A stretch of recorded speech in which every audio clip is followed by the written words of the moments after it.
yesterday, news about releasing Jadeveon Chason broke during our show, right? They released, meaning the Panthers, released one of their big offseason signings.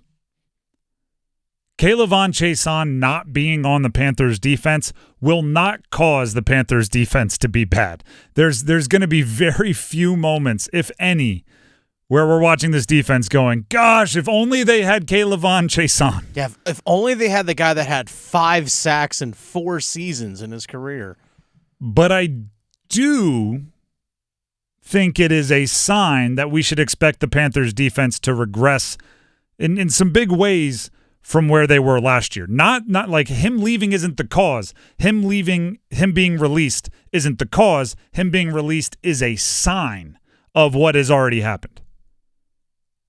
I can't say this with more fear in my voice than like this is I'm terrified. I don't know who the Panthers are going to start at one cornerback spot, and I don't know who they're going to start at one outside linebacker spot. That's an issue. Sheena Quick, who covers the team out there in Charlotte, is reporting that Dave Canales told the media today that they're still looking for someone to step up and take that job with regards to DJ Johnson being listed as the starter at outside linebacker opposite Jadeveon Clowney. There's a real live game on Sunday, and they are still waiting for somebody to step up. As much as the offensive roster has improved, and I think that's where so much of the optimism around this team is coming from, and rightfully so. Like, I think the offensive roster has improved a bunch. As much as that has improved, the defensive roster may have regressed. For every, oh, sweet, they brought in Robert Hunt, there was an, oh, they let Frankie Luvu go. For every, how great is this, Deontay Johnson fills a specific need on the offense, there's a Brian Burns leaves a specific hole that they still haven't filled on the defense. Clowney somewhat fills that. I think, then I think Clowney is the other side, so then there's a Clowney hole on the other, like.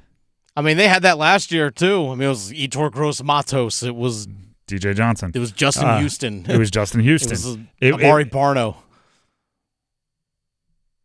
And you saw how last year worked out. Dante Jackson gone. Damian Lewis in. Right? There's a lot of, okay, all right, we did some trading here from the defense to the offense. I get what's happening.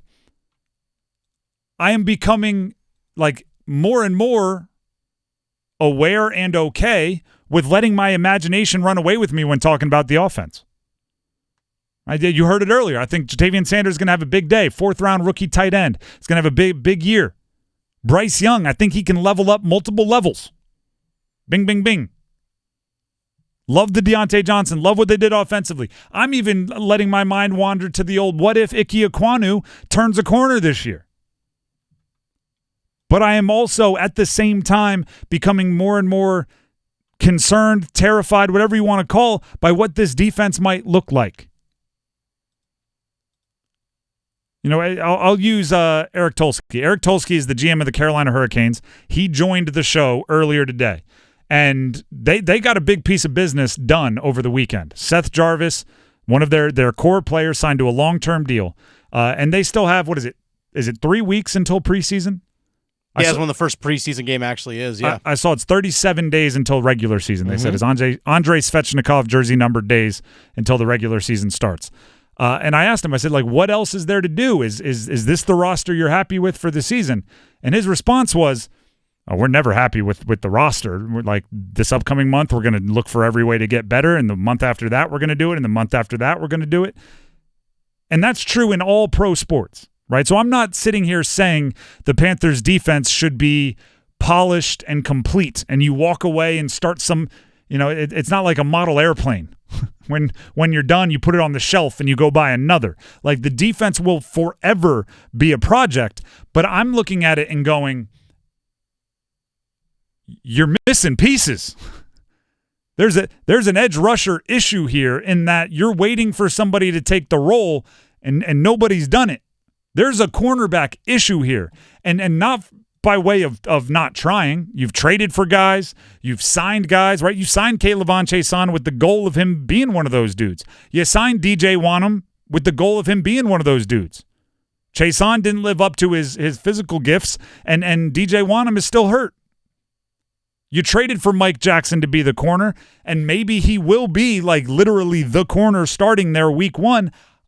I'm just not super confident that the guy that's been there for 7 days and was like the Seattle Seahawks traded away Mike Jackson for Michael Barrett, who they cut like 3 days later and brought back on the practice squad.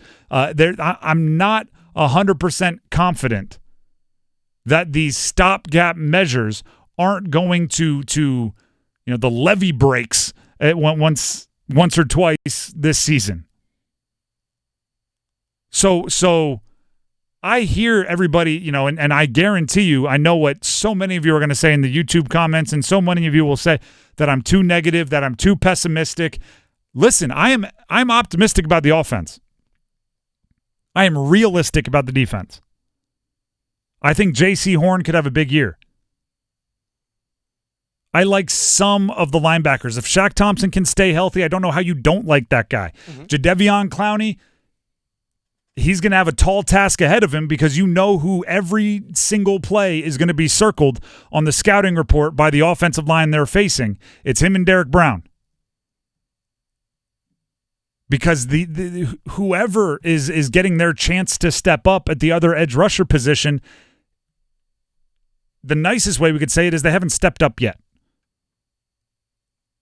So I'm looking at the Panthers defense and expecting regression, and I'm getting ahead of it.